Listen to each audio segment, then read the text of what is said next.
and we know a lot of the people who work on my floor are patients, and so we know them, and they're extremely upset by this. And every time I see them, I'm greeting them in the morning, coming in, how you doing, all that kind of thing. The answer is, you can't allow this hospital to close. The first thing they say, because where are they going to go? I mean, it's right in my face. I mean, and I've been trying to do everything I can. I hope serving on this panel, for example, really does promote the cause. But I mean, the whole idea, as I tried to point out before, is an absurdity. It's just not, there is no practical way of being able to care for patients unless University Hospital is there. Please remember, this hospital was founded in the 50s with the idea, it was by unanimous. Both houses and the governor at the time, Nelson Rockefeller, all said that this is going to be a prime medical center and it will be the pride of the state of New York, which it has been. I want to point something out here to me, if I may, please. Of all of the four major medical centers in the state of New York, the only one to win a Nobel Prize in medicine and physiology is Downstate Medical Center, University Hospital. And the person who won it was the chairman of the pharmacology department, Robert Furstgott. I don't know if you remember that, but it was by the way, his discovery was nitric oxide as the second messenger causing vasodilatation, which has immense practical applications to the treatment of patients ranging from reproductive disease to heart disease. And that's what, I mean, that was a downstate discovery. That's, University Hospital. MRI, magnetic resonance imaging, which is the standard of practice in imaging of the body with details and vital in the diagnosis of cancer, using principles from nuclear magnetic resonance, was developed and discovered by Dr. Raymond Damadian in the Department of Medicine. Yes, a Department of Medicine who was an attending at University Hospital. How about that? Can you show me another medical center that has that kind of record? Now, I can go on and give you multiple examples, all of them associated with great discoveries in medicine at University Hospital that have directly benefited the community. You don't hear about it because everybody takes it for granted. But don't take it for granted, especially if you're going to close something that's given birth to all of these major innovations that wouldn't have taken place had it not been for University Hospital. I'm really sorry to get so upset about all this, but the fact is the idea is so preposterous that, it almost defies the imagination. So, you don't have to apologize to me for the passion, and actually all of you have shown it. I feel the same way, and I express it the same way. Those of you who have encountered me either one-on-one or at our meetings or at the rally, this is an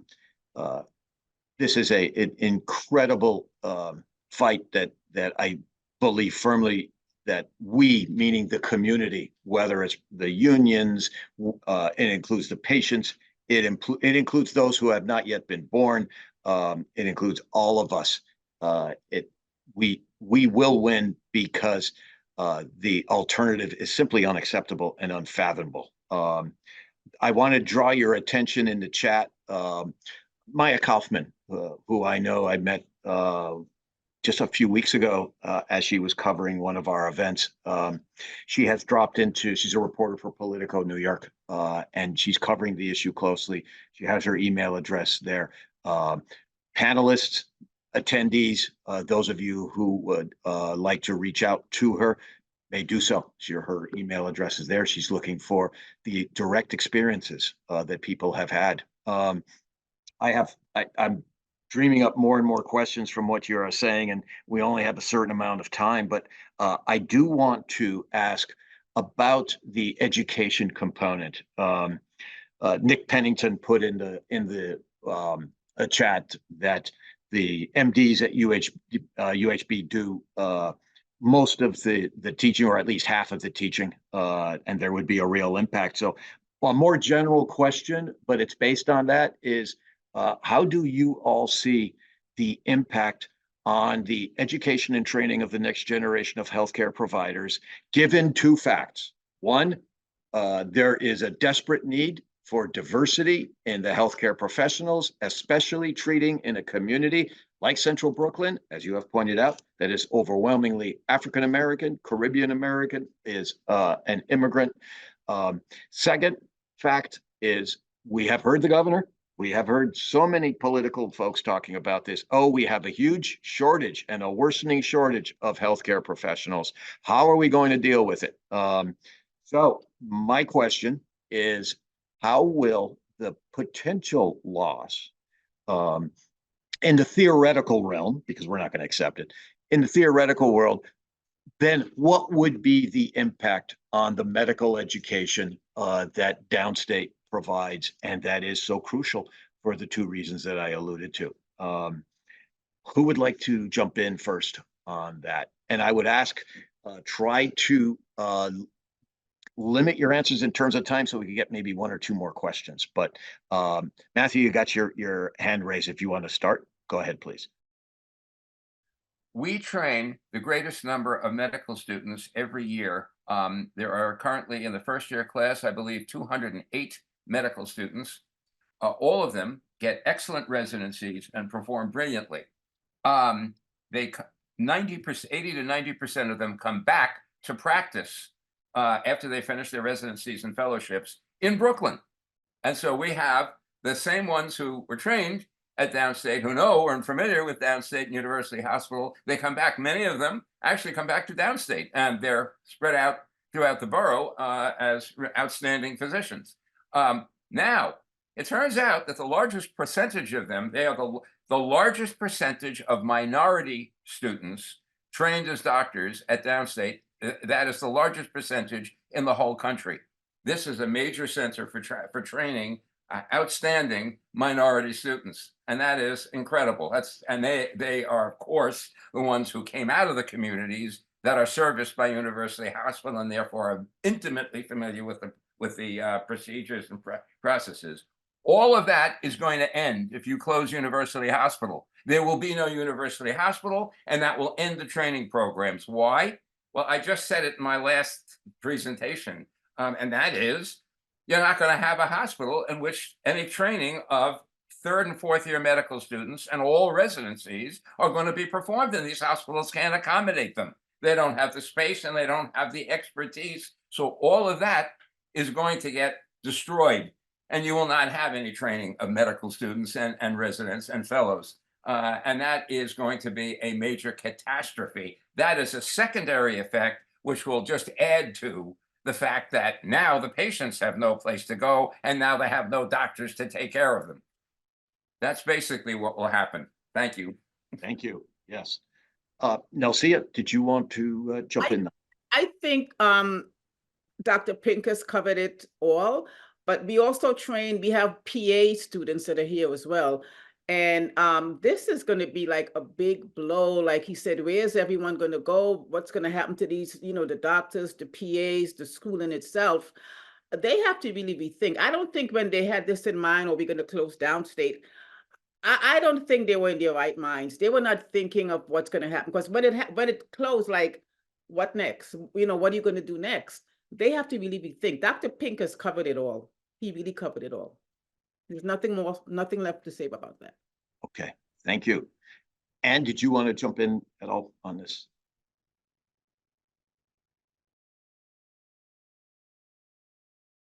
Oh, don't forget to unmute.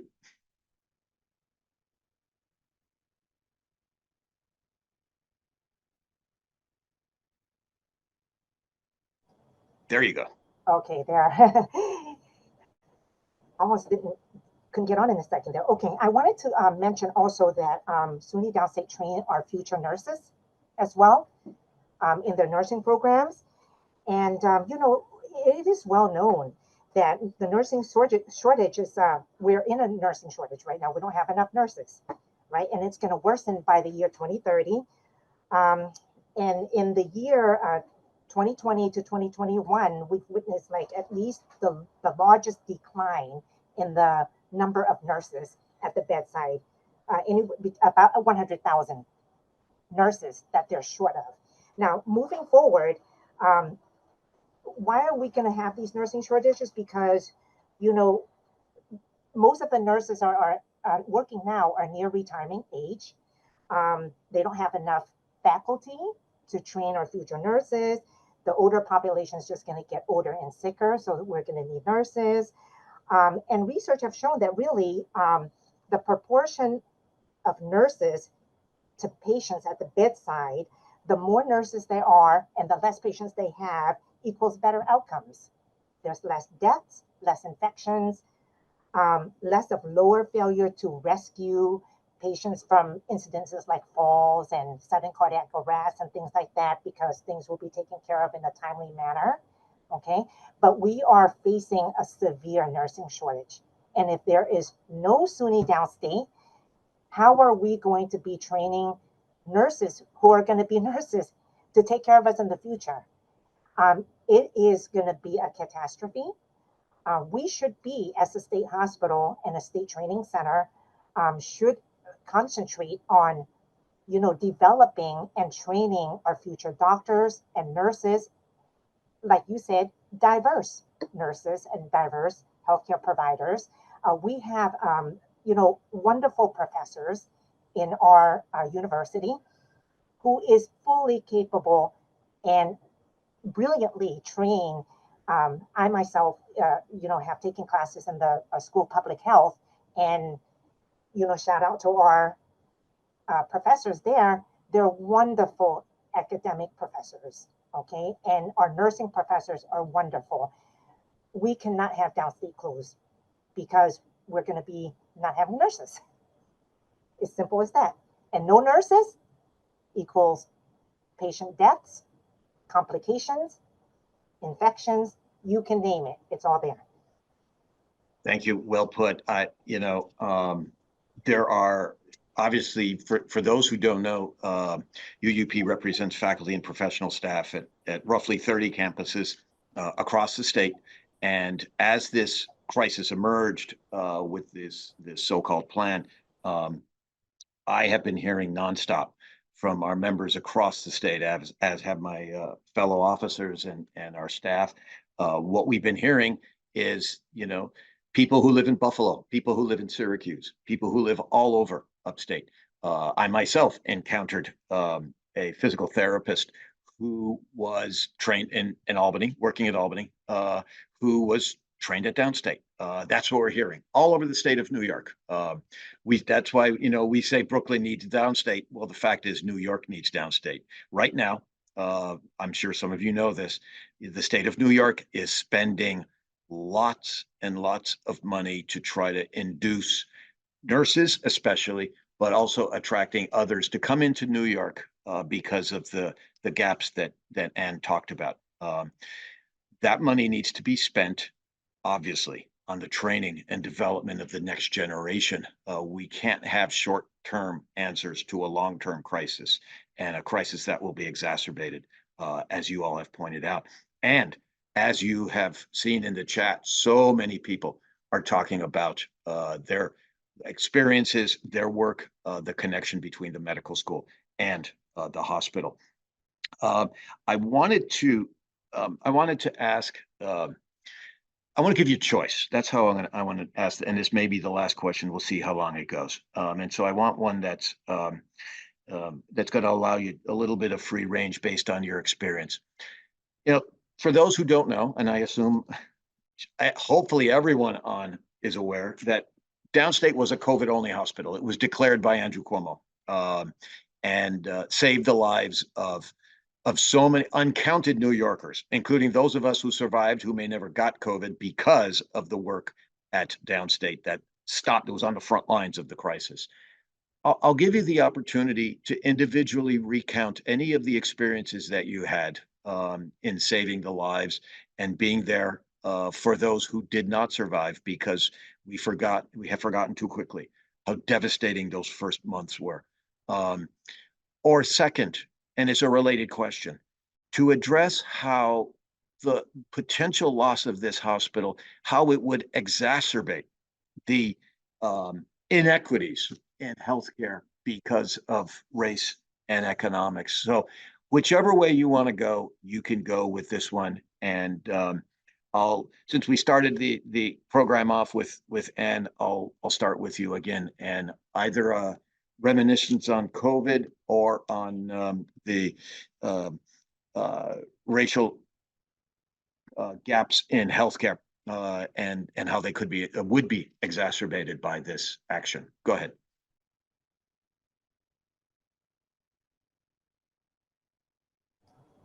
There you go. Okay, there we are. Okay. Yes, so during the pandemic, well, let's say this. Most of the clinicians, or almost all of the clinicians, came to work every day during the pandemic. We came to work in this hospital constantly hearing sirens coming down and patients coming to the ER with respiratory problems, respiratory difficulty, and people dying. And, I've spoken with my colleagues in other areas. I work mainly cardiology, so I don't witness too much of what was happening down in the ER. But I've taken care of patients who have lost loved ones. We actually have lost many of our patients during the pandemic. And it's very sad to be able to speak to the family and anybody who's involved with witnessing a person dying. Next door to our office is the CCU, who was designated, it was designated as like a COVID only critical care unit. So all of the critical care COVID patients were going into this unit. And I can just see the fatigue on the clinicians about the stress that everybody was going through. We lost Dr. Mahoney, one of our loving physicians, who was at the forefront of treating these people. And it was just really a very sad time. And, the reward that we get, not so much money because we haven't seen any of it. We don't want to be rewarded with money. It would have been nice, right? But you know what made me feel good was that different businesses and even Mr. Bloomberg at that time had a lunch truck. They provided lunch for us outside every day for us to show us that the community appreciates us. So while we were taking care of these patients, we can go out and have lunch, to get a free lunch. All right. And also during that 7 p.m. hour, whatever, where all of the patients, all of the people in the community went out and gave us, a clap or whatever to appreciate what we do, calling us heroes. That meant so much to us, more so than, any amount of money. And that's the beautiful part about being a part of a community, this family, the people that I've worked with for the last 19 years. I commute from New Jersey every day. So I don't live here, but I came from New Jersey, but I commute here every day for 19 years. Could I have worked somewhere else close to home? Yes, I could have. But you know what? My heart and soul is connected to the patients I have here and to the institution. I would like to see it progress. Not something needs to be done when they were talking about,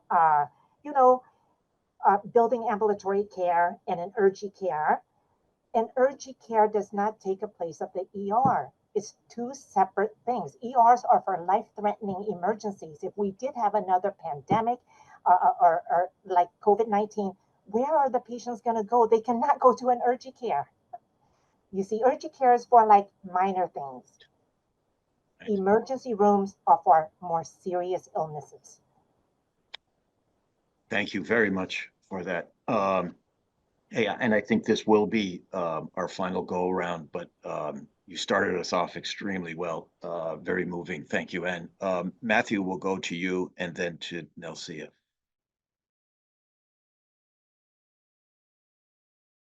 Okay, can you hear me? I'm sorry. Yep, gotcha. Well, I just want to say, you talked about disparities in healthcare. You close University Hospital down, and there will be an enormous effect. Most of our communities, as was pointed out earlier, are minority. A lot of it West Indian, but there are many other groups that are included in that. And the fact of the matter is that they are going to be left without health care. That is what the final conclusion is. Let's please face facts. If that happens, then it is on the state for exhibiting an immense prejudice, which simply is intolerable. These people are being denied a basic civil right, and that's the right to health care, and they're not getting it. And that is what the final analysis, let's, there's a lot of smoke and mirrors that you can put in between there, but that is the bottom conclusion.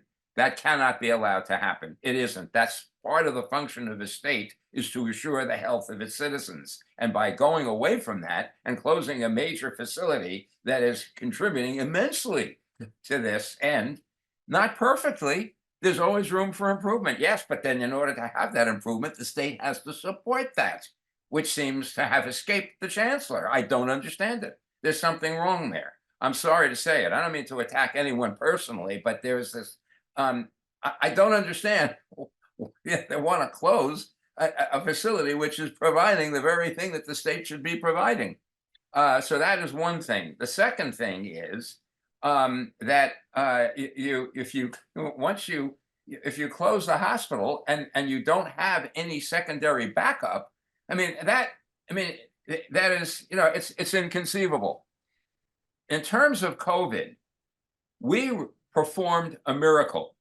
We, coming up from nothing and nowhere, without being given any funds by the Cuomo administration, set up the entire COVID treatment center and diagnostic center. I know because Miramis Laboratories, affiliated very closely with Downstate, actually developed the test for, it's a laboratory grown test for diagnosing, the presence of the spike protein.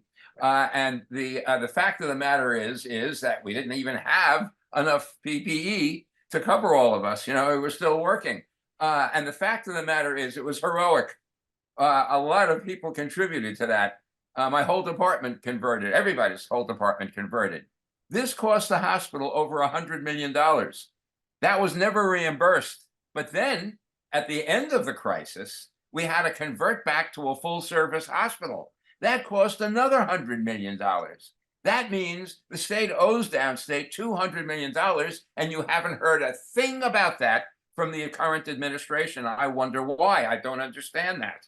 I think that that has to be taken into account. It looks almost as if the state is saying, "Hey, they don't recognize the tremendous effort that Downstate made and actually saved lives of countless number of patients." That's right. Yeah, so true. Well put. And highlighting the costs in both directions, and Right. then the human costs. Yes, And the state's obligation, far too Right. often forgotten. Thank you. absolutely. Nelcia. Oh boy, first of all, COVID is something I don't even want to think about relive. I think when COVID happened, it showed the resilience of the nursing staff, the staff altogether. People were brought out of their elements. We had nurses from the OR that were not accustomed working on the units. They were put on the units. They did a terrific job.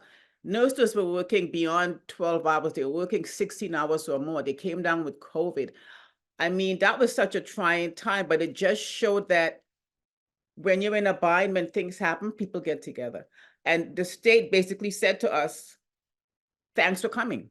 You deemed us a COVID hospital. We did all of this stuff. We showed that we could do it. We saved lives. We lost some of our own." Like Ms. Ann said, Dr. Mahoney was a very good friend. I've known him for over as long as I've been working at Downstate. And you see these things happening and it's like, my God, what are we? What is this? But we did it. We saved. There was another patient, an employee. The CCU staff really worked well with him. He was able to be discharged, led a full life. He came back to work. We did so much, which shows we can, in a crisis, we get together. And this is what we have to do still again. The nurses are still working long hour shifts. If COVID comes back again, God forbid it does it, but it's just going to show we're going to be like a family again. We can do it. We can do it. We're going to do it. And this is all we need to tell people, these legislators, we are here. We've come through this. I've been through this many times. Are we going to close? This is not my first rodeo. But this is the most I've been vocal about it and stuff. You know, I've always been like quiet. But I mean, we survived COVID. If we could survive COVID, honestly, we could survive anything here. We have this. We have it. Thank you so much. Very well put. Yeah, if we could beat a pandemic, we can beat a foolish idea. I want to thank our panelists for committing your time to this, for sharing remarkably important information, and yes, and also the passion and commitment that you have to the patients, to the education and training, and the good work that you do, and to all those who have joined us today. Thank you so much for having the interest and the commitment. I urge you to go to uupinfo.org. There's an opportunity there to send an electronic letter to the governor. We are going to have additional events. A lot of these are now occurring right out of the community, where they are simply asking for people to show up and be heard. It is vitally important that we as a collective community across this state, not just in central Brooklyn, come together and stand for what is right and just. And that is the right to healthcare for all, quality healthcare, and that the state of New York, led by its governor, must show a commitment to that. If she is not willing to do so, she will face an army of us who will reject her decision, and we will continue to fight until we do win. As I have said so many times, yes, Brooklyn needs downstate, but the fact is also that as committed as we are, this hospital will not close. Not today, not tomorrow, never. This is a fight that we must win. And as I have said, it is a cause of justice and right. So thank you all. Continue to be engaged. We'll have the next of these panels on Tuesday at noon, and additional events. Continue to check the UUP website, but pay attention to what's happening. And we need everyone engaged in the fight in order for us to win. Thank you all. Have a wonderful rest of the day and stay in touch. Take care.